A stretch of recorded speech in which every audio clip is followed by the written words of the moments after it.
นับหับต้อนวันสั่งตั้งกำลังป้องกันความสงบครบรอบ65 ปีอย่างสุดใจสบายดีทานผู้ชมทีเคารพยินดีต้อนรับบรรดาทานเข้าสู่รายการพัฒนาฮักฐานมาพบกับข้าพเจ้าห้อยตีนางโอซินจันดาราหับหน้าที่ดำเนินรายการท่านผู้ชมรายการพัฒนาฮักฐานแมนออกอากาศทุกๆวันพุธเวลา 9:30 นาทีหา 10:00 และออกซ้ำคืนในวันเดียวกันเวลา 11 โมงหา 11:30 นาทีทางสถานีโทรภาพป้องกันความสงบและมาพบพ่อกันในมื้อนี้จะให้บรรดาทานไปรับชมข่าวและผลงานการเคลื่อนไหวตลอดระยะ1 อาทิตย์ที่ผ่านมาของกรมคุ้มครองสมนูครัวและก่อสร้างฮักฐานรายละเอียดเส้นบรรดาทานติดตามรับชมในท้ายอาทิตย์ที่ผ่านมานี้กลุ่มคุ้มครองสมนูครัวและก่อสร้างฮักฐานได้จัดพิธีมอบใบยั่งยืนหน่วยผักปลอดใสเข้มแข็งนักแน่นประจำปี 2025โดยการเป็นประธานของสหายพจตวาแกนจันทร์พรหมจักรคณะภาคกระทรวงเลขาภาคกรมมีบรรดาคณะภาคคณะบรรษาศูนย์ข้อมูลพลเมืองห้องการกรมและบรรดากองก่อสร้างฮักฐานการเมืองเข้าร่วมในกองประชุมสหายพจตวาแกนจันทร์พรหมจักรก็ได้เผยแพร่เสื่อมซึมเอกสารคำสั่งแนะนำฉบับเลขที่ 06/คพปกลงวันที่ 15 กันยายน 2025ของคณะภาคกระทรวงป้องกันความสงบว่าด้วยการเพิ่มทวีการก่อสร้างหน่วยผักปลอดใสเข้มแข็งนักแน่นในกำลังป้องกันความสงบและเสื่อมซึมเอกสารเสริมขยายมูลเสื้อท่าแท้ปฏิบัติของกำลังป้องกันความสงบโอกาสนี้สหายพันเอกนางเข็มคำสยเพชรเลขาหน่วยผักแผนกการเมืองก็ได้ผ่านบทสรุปตีราคาการก่อสร้างหน่วยผักปลอดใสเข้มแข็งนักแน่นประจำปี 2025ให้ฮู้ว่าในระยะ1 ปีผ่านมาคณะผักคณะบรรษาพวกเฮาได้เอาใจใส่ก่อสร้างหน่วยผักปลอดใสเข้มแข็งนักแน่นตามหาเนื้อในของคณะบริหารงานผักกระทรวงป้องกันความสงบวางออกถือเอาการศึกษาอบรมการเมืองแนวคิดเป็นกกเพิ่มทวีการปรับปรุงแบบแผนนำพาวิธีเฮ็ดเวียกของคณะพรรคบนพื้นฐานหลักการของพรรคคณะพรรคทุกขั้นสมาชิกพรรคทุกสหายได้เป็นเจ้าการเข้าร่วมดำเนินชีวิตการเมืองสำรวจกวดกา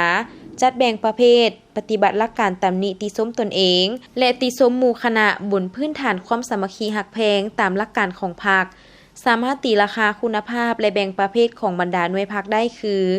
ประเภทของสมาชิกพรรคทั่วกลุ่มคุ้มครองสมนูครัวและก่อสร้างฮักฐานมีสมาชิกพรรคทั้งหมด622สหายหญิง75สหายในนี้ได้ประเภทแข็งจำนวน608สหายหญิง73สหาย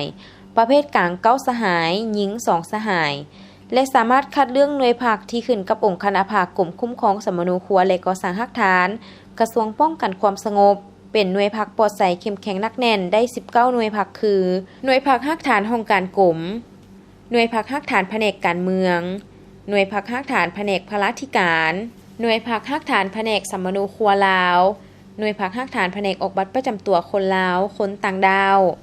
หน่วยผักฮักฐานแผนกคุ้มครองอาชีพพาหนะพิเศษหน่วยผักฮักฐานแผนกป้องกันความสงบกลุ่มบ้านหน่วยผักฮักฐานแผนกคุ้มครองปกสบ้านหน่วยผักฮักฐานศูนย์ข้อมูลพลเมืองและออกบัตรประจำตัว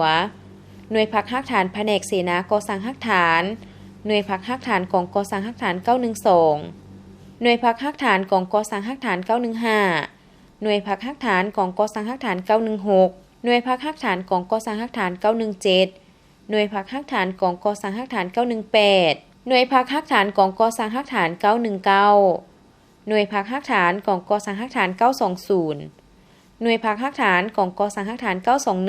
921และหน่วยพักฮักฐานกองก่อสร้างฮักฐาน922จากนั้นต่างหน้าหน่วยผัก19หน่วยยังได้ขึ้นจับมือแข่งขันการก่อสร้างหน่วยผักปลอดใสเข้มแข็งนักแน่นในปีต่อไปอีกด้วยในตอนท้ายของกองประชุมสหายพจตวาแกนจันทร์พรหมจักรคณะผักกระทรวงเลขาภาคกรมยังได้มอบเงินช่วยเหลือให้นายและพลตำรวจกรมคุ้มครองสมนูครัวและก่อสร้างฮักฐานที่ถูกผลกระทบจากพายุหมักเห็บตกในตอนแรงของวันที่22มีนาคม2026ที่เมืองสีโคตะบองนครหลวงเวียงจันทน์ได้สร้างความเสียหายอย่างหนักหน่วงให้แก่เรือนซานพาหนะของพ่อแม่ประชาชนซึ่งมีครอบครัวพนักงานนักโหบกรมคุ้มครองสมนูครัวและก่อสร้างฮักฐาน14สหายฉะนั้นคณะภาคคณะบรรษากรมจึงได้นำเอาเงินจำนวนหนึ่งมอบให้นายและพลตำรวจเพื่อเป็นการปฏิบัตินโยบายช่วยเหลือซึ่งกันและกันเป็นจำนวน60 ล้านกว่ากีบ ในวันที่ 7 เมษายน 2026 องค์การผู้ต่างหน้ากระทรวงป้องกันความสงบสสเวียดนามประจำลาวเข้าอวยพรคณะภาคคณะนำกรมคุ้มครองสมณูครัวและก่อสร้างรักฐานกระทรวงป้องกันความสงบเนื่องในโอกาสวันสั่งตั้งกำลังป้องกันความสงบครบรอบ 65 ปี วันที่ 5 เมษายน 1961 ถึง 5 เมษายน 2026 นำโดยทานพจตวาเหงียนเตินแห่งหัวหน้าองค์การกระทรวงป้องกันความสงบเวียดนามประจำลาวพร้อมด้วยคณะให้เกียรติต้อนรับของทานพจตวาแกนจันทร์พรหมจักรคณะภาคกระทรวงหัวหน้ากรมคุ้มครองสมณูครัวและก่อสร้างรักฐานพร้อมด้วยคณะเข้าร่วมในโอกาสที่มีความหมายความสำคัญในครั้งนี้องค์การผู้ต่างหน้ากระทรวงป้องกันความสงบสสเวียดนามประจำลาวได้เยี่ยมยามถามข่าวและอวยพรไซอันประเสริฐเนื่องในโอกาสวันสั่งตั้งกำลังป้องกันความสงบครบรอบ 65 ปีและปีใหม่ลาวใกล้จะมาถึงนี้ขอให้คณะภาคคณะกลุ่มคุ้มครองสมณูครัวและก่อสร้างรักฐานตลอดฮอดนายและพลตำรวจทั่วกรม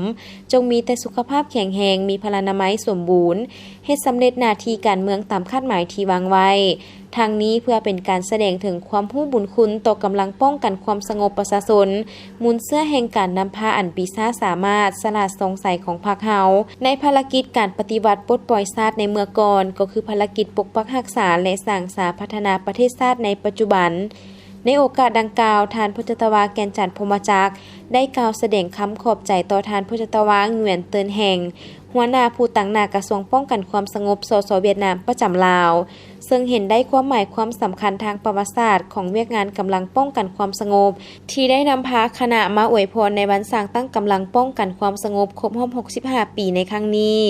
ทั้งนี้ก็เพื่อเป็นการพันขยายการร่วมมือยุทธศาสตร์อันยาวนานความสามัคคีพิเศษการร่วมมือรอบด้านระหว่างสองชาติลาวเวียดนาม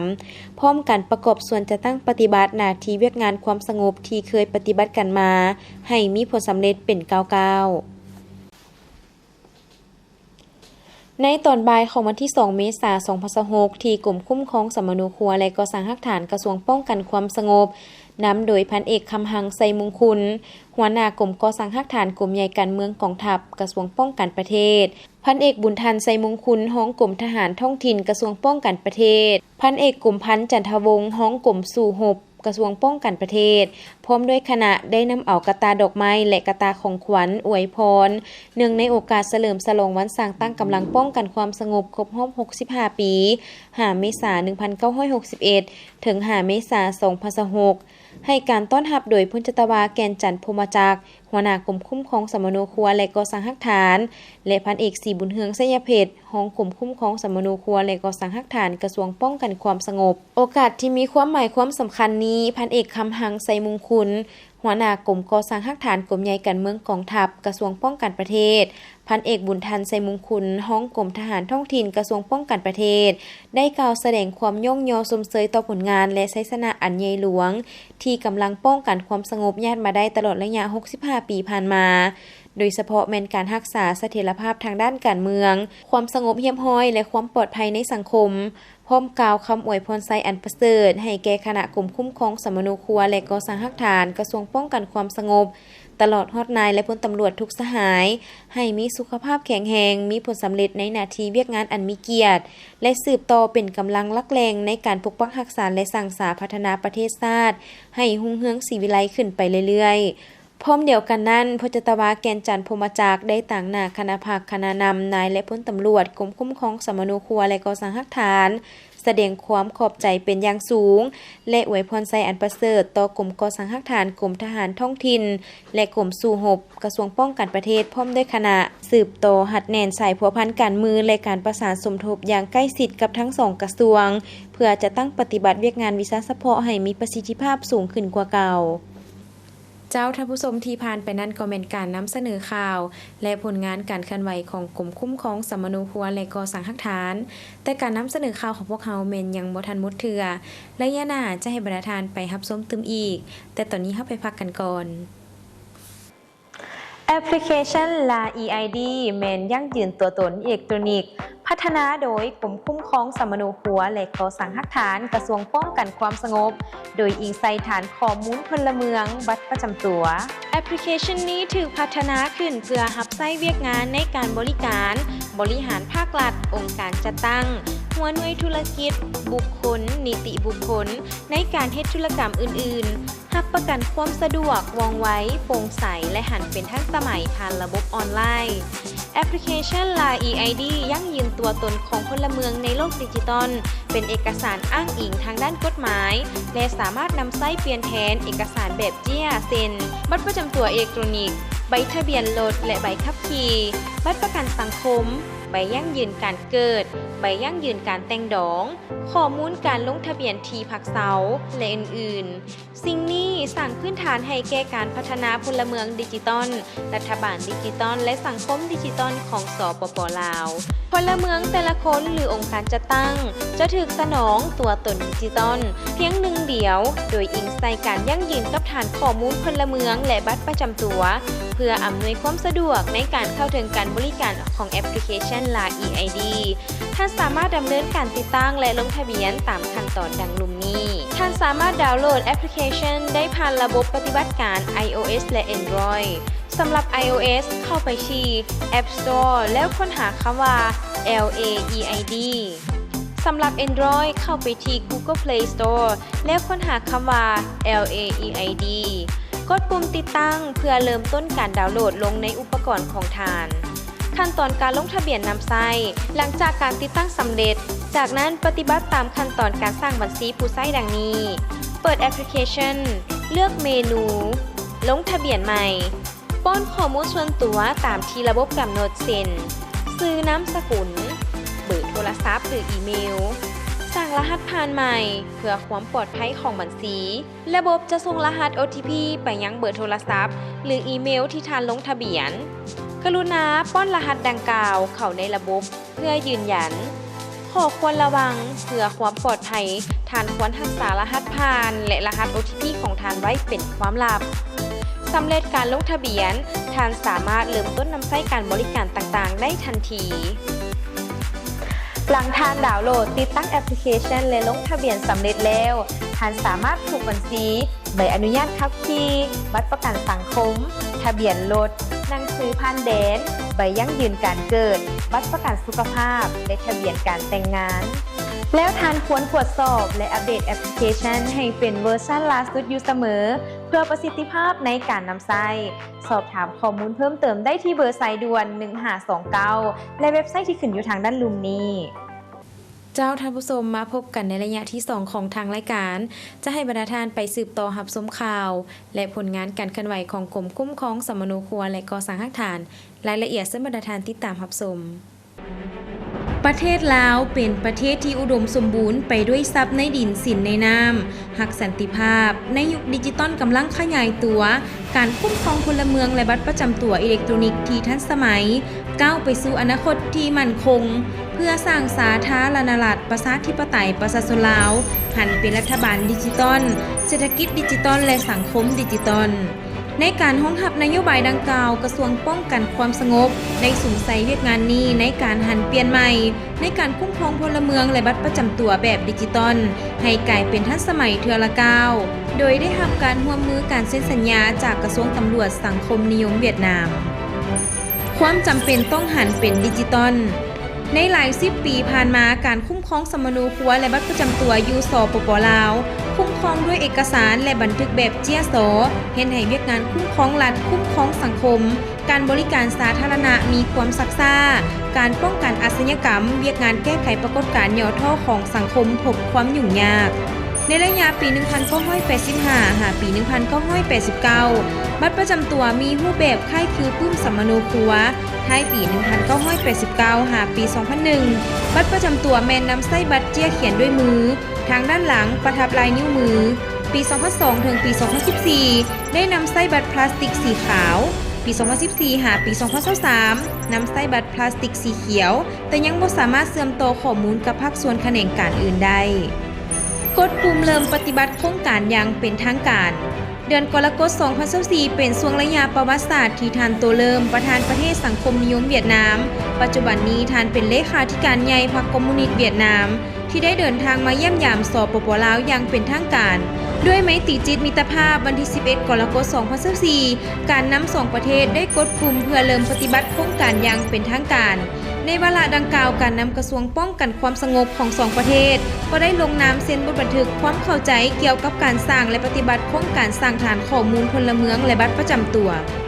การเปิดตัวโครงการที่สำคัญนี้ได้กลายเป็นบาทเก้าอันใหญ่หลวงบ่เพียงแต่ทางด้านเทคโนโลยีเท่านั้นแต่ยังแสดงให้เห็นอย่างลึกซึ้งถึงวิสัยทัศน์ยุทธศาสตร์โครงการหันเป็นดิจิทัลแห่งชาติในลาวรับใช้ประชาชนบริหารที่ทันสมัยพร้อมกันนั้นเพิ่มทวีการพัวพันมิตรภาพที่เป็นมูลเสื้อแบบพิเศษระหว่างลาวเวียดนาม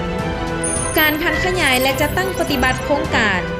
เพื่อพันขยายจะตั้งปฏิบัติโครงการกระทรวงป้องกันความสงบลาวได้เป็นเจ้าภาพจัดกองประชุมเผยแพร่เสื่อมซึมการจัดตั้งปฏิบัติโครงการในทั่วประเทศประกาศใช้ข้อตกลงฉบับเลขที่1800/ปกสว่าด้วยการแต่งตั้งคณะรับผิดชอบโครงการนายกรัฐมนตรีแห่งสาธารณรัฐประชาธิปไตยประชาชนลาวได้ออกคำสั่งฉบับเลขที่16/นย.ลงวันที่17 กันยายน 2024ในนั้นมอบให้กระทรวงป้องกันความสงบลาวเป็นเจ้าการประสานสมทบกับบรรดากระทรวงแขนงการที่เกี่ยวข้องเพื่อจะตั้งปฏิบัติให้มีประสิทธิผลสูงภายใต้การชี้นำพาโดยกรมของกระทรวงป้องกันความสงบ2ประเทศกรมคุ้มครองสมโนครัวและก่อสร้างหลักฐานได้ประสานสมทบกับกรมตำรวจคุ้มครองบริหารเกี่ยวกับความเป็นระเบียบเรียบร้อยทั้งสังคมได้สร้างแผนการละเอียดกำหนดขั้นตอนและระยะเวลาจะตั้งปฏิบัติแต่ละหน้าเวียกของโครงการดังนี้ 1. ได้ออกข้อตกลงแต่งตั้งคณะรับผิดชอบลงสุขนิ้วสวยบรรดาปกส.ขันแขวงในขอบเขตทั่วประเทศโดยซุ่มใส่การโอนไทยสำเนาสมโนครัวเป็นเอกสารอิเล็กทรอนิกส์นับแต่เดือนตุลาคม 2024 หาเดือนมิถุนายน 2025 สำเร็จสั่งรวมข้อมูลพลเมืองจากหลายแหล่งรวมทั้งการโอนไทยข้อมูลซึ่งสามารถสั่งรวมในเบื้องต้นแมน 6,391,220 คนในจำนวนพลเมือง 7,912,394 คนกวมอัตราส่วน 80.77% ในนี้ 4,879,526 คนครบเงื่อนไขกำหนดรหัสบุคคลในจำนวน 6,391,220 คนกวมเอา 76.34% การจัดตั้งปฏิบัติการโอนไทยสำเนาสมโนครัวเป็นเอกสารข้อมูลอิเล็กทรอนิกส์สามารถบรรลุได้มีดังนี้บรรดากองบัญชาการที่โอนไทยได้ 100% มีกองบัญชาการปกส.นครหลวงเวียงจันทน์กองบัญชาการปกส.แขวงไซสมบูรณ์กองบัญชาการปกส.แขวงคำมวนกองบัญชาการปกส.แขวงเวียงจันทน์กองบัญชาการปกส.แขวงสยามบุรีและกองบัญชาการปกส.แขวงจำปาสักบรรดากองบัญชาการที่โอนไทยได้ 60-80% มีกองบัญชาการปกส.แขวงเซกองกองบัญชาการปกส.แขวงเสียงขวางกองบัญชาการปกส.แขวงพงสาลีกองบัญชาการปกส.แขวงหลวงน้ำทากองบัญชาการปกส.แขวงหัวพันกองบัญชาการปกส.แขวงสะวรรณเขตกองบัญชาการปกส.แขวงสารวันกองบัญชาการปกส.แขวงบริคำไซและกองบัญชาการปกส.แขวงบ่อแก้วกองบัญชาการปกส.แขวงหลวงพระบางโอนไทยได้ 52.79% กองบัญชาการปกส.แขวงอุดมไซโอนไทยได้ 50.52% และกองบัญชาการปกส.แขวงอัตตปือโอนไทยได้ 40.42% การสร้างนิติกรรมรับใช้โครงการได้ค้นคว้าบรรดานิติกรรมรับใช้โครงการ24ฉบับได้รับอนุมัติจากรัฐบาลและกระทรวงป้องกันความสงบ15ฉบับบนรายงาน60กว่าฉบับส่วนที่เหลือแมนอยู่ในขั้นตอนพิจารณาแต่ละแขนงการเพื่อรับใช้การจะตั้งปฏิบัติโครงการแต่ละระยะพื้นฐานโครงรางก่อสร้างพื้นฐานโครงรางของศูนย์ข้อมูลหลักและศูนย์ข้อมูลสำรองสำเร็จยกระดับความไวของสัญญาณอินเทอร์เน็ตขึ้นเป็น5 เมกะไบต์ทั่วประเทศติดตั้งซอฟต์แวร์การหันเป็นดิจิตอลเครื่องคอมพิวเตอร์ให้ปกส.ขันแขวงปกส.ขันเมืองในขอบเขตทั่วประเทศจำนวน444เครื่องในนี้ได้ติดตั้งเซิร์ฟเวอร์อุปกรณ์เครือข่ายอุปกรณ์ความปลอดภัยของสัญญาณอุปกรณ์เก็บลายนิ้วมือและกล้องถ่ายรูปเพื่อเก็บกำข้อมูลการออกบัตรประจำตัวด้านความปลอดภัยของระบบอุปกรณ์ทุกชนิดต้องได้รับการตรวจสอบความปลอดภัยข้อมูลก่อนนำใช้ระบบความปลอดภัยที่ทันสมัยทุกจุดเชื่อมต่อได้ติดตั้งอุปกรณ์ใส่รหัสข้อมูลเพื่อรับประกันความปลอดภัยของข้อมูลด้านบุคลากรกระทรวงป้องกันความสงบได้อนุมัติกงจักการจัดตั้งและบุคลากรของศูนย์ข้อมูลพลเมืองและบัตรประจำตัวปรับปรุงบอนเฮ็ดเวียกให้แก่ศูนย์ดังกล่าวสำเร็จโดยพื้นฐานประกอบบุคลากรทางด้าน IT ให้แก่กรมคุ้มครองสมโนครัวและก่อสร้างหลักฐาน ในระยะการหันเอกสารสัมมโนครัวเป็นดิจิตอลได้มีการฝึกอบรมให้พนักงานทั่วประเทศ333สหายแต่งตั้งคณะรับผิดชอบจากกรมคุ้มครองสัมมโนครัวและก่อสร้างหลักฐานไปช่วยเหลือปกส.ขั้นแขวงปกส.ขั้นเมืองในการติดตั้งแนะนำซอฟต์แวร์เสริมต่อสัญญาณและหันเป็นดิจิตอลเอกสารสัมมโนครัวในขอบเขตทั่วประเทศได้มีการฝึกอบรมให้พนักงานกรมคุ้มครองสัมมโนครัวและก่อสร้างหลักฐานในการเก็บออกบัตรประจำตัวส่งพนักงานไปฝึกอบรมอยู่สังคมนิยมเวียดนามเกียมพิมพ์บัตรประจำตัวดิจิตอลในแผนขยายเก็บกำข้อมูลพลเมืองเพื่อออกบัตรประจำตัวและพิมพ์บัตรประจำตัวเบื้องต้น 1,000 บาทก่อนจะแผนขยายในขอบเขตทั่วประเทศมาฮอดวันที่25กรกฎาคมห้องว่าการสำนักงานนายกรัฐมนตรีได้ออกแจ้งการฉบับเลขที่1304/หสนยตามที่ชี้นำเกี่ยวกับการกำหนดวันที่30กรกฎาคม2025เป็นมื้อเปิดพิธีและประกาศนำใช้บัตรประจำตัวดิจิตอลอย่างเป็นทางการในขอบเขตทั่วประเทศฉะนั้นกระทรวงป้องกันความสงบมีความจำเป็นในการพัฒนาบัตรประจำตัวพลเมืองลาวฝั่ง10แบบใหม่ทันสมัยเป็นบัตรดิจิตอลนำใช้ง่ายต่อการยั่งยืนตัวตนของพลเมืองบัตรประจำตัวพลเมืองลาวแบบดิจิตอลนี้ประกอบมีส่วนสำคัญต่างๆดังต่อไปนี้มีเลขรหัสบุคคลมี13ตัวเลขแมนการยั่งยืนตัวตนของพลเมืองออกให้พลเมืองแต่ละคนนับแต่มื้อเกิดจนฮอดมื้อเสียชีวิตและบ่ซ้ำกับคนอื่นสามารถเสริมต่อปรับปรุงแบ่งปันและค้นหาข้อมูลพลเมืองในฐานข้อมูลรับประกันความลับความปลอดภัยสูงสุดด้านหน้ามีรูปแบบเครื่องหมายชาติรูปธาตุหลวงรูปดอกจำปาและรูปแผนที่รวมมี8สีขนาดแผ่นบัตรหลวงกว้าง 5.4 ซมดวงยาว 8.5 ซมความหนา 0.85 ซมเนื้อในของบัตรประจำตัวด้านหน้าและด้านหลังกำหนดตัวอักษรภาษาลาวภาษาอังกฤษสามารถเก็บกำข้อมูลได้หลายขึ้นมีความปลอดภัยสูงเพื่อป้องกันการปลอมแปลง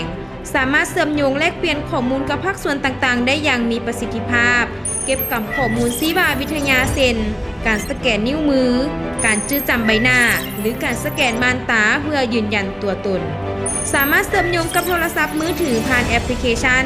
นำใช้บริการต่างๆได้ง่ายทางออนไลน์ประหยัดเวลางบประมาณและสะดวกให้แก่ผู้สวมใช้จุดเด่นของแอปพลิเคชัน LAEID เป็นแอปพลิเคชันที่สร้างพื้นฐานในการระบุตัวตนของพลเมืองลาวหันเป็นดิจิตอลสนองการให้บริการทางเศรษฐกิจสังคมก้าวไปสู่สังคมดิจิตอลที่โปร่งใสและมีคุณภาพรับประกันข้อมูลถูกต้องครบถ้วนชัดเจนรับใช้เวียกงานคุ้มครองรัฐคุ้มครองสังคม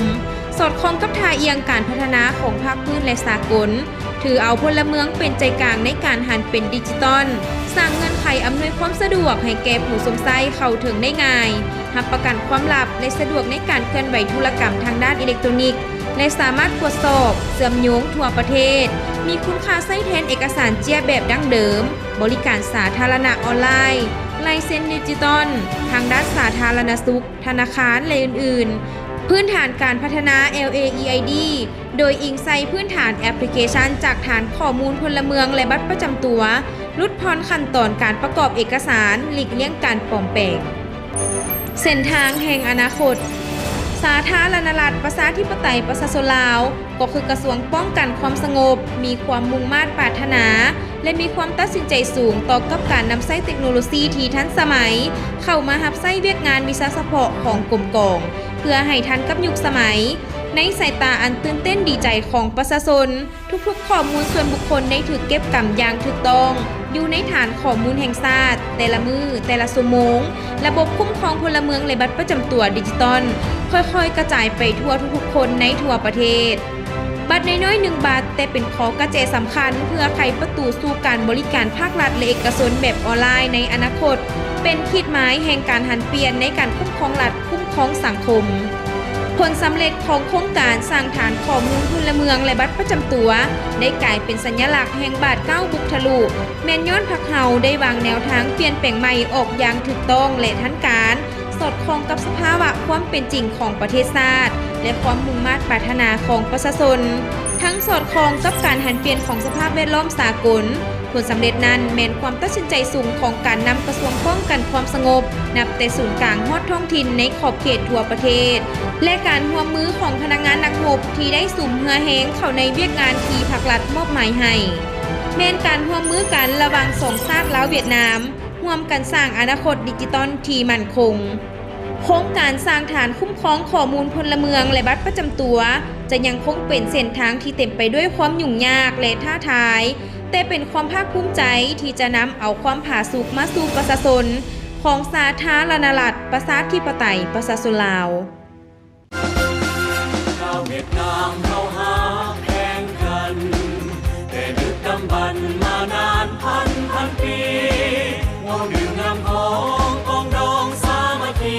สองชาติที่เราเคยมีมูลเสือเจ้าท่านผู้ชมที่ผ่านไปทั้งหมดนั้นก็เป็นการนำเสนอข่าวและผลงานการเคลื่อนไหวตลอดระยะ1 อาทิตย์ที่ผ่านมาของกรมคุ้มครองสมโนครัวและก่อสร้างหลักฐานมาฮอดนี้เวลาทางรายการของพวกเราแม่นได้หมดลงเพียงเท่านี้ขอขอบใจบรรดาท่านที่ให้เกียรติติดตามรับชมรายการของพวกเราแต่ต้นจนจบและท่านสามารถรับชมได้ใหม่ในอาทิตย์หน้าวันและเวลาเดียวกันนี้ข้าพเจ้าห้อยตีนางโอซินจันดาราพร้อมด้วยทีมงานต้องขอลาท่านผู้ชมไปก่อนสบายดี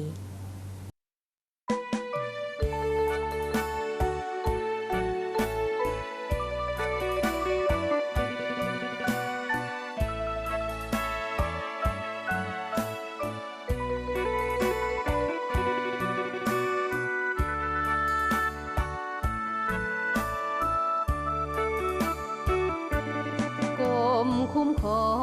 งสร้างตั้งที่8 สิงหาได้หมุนเวียนมาครบรอบ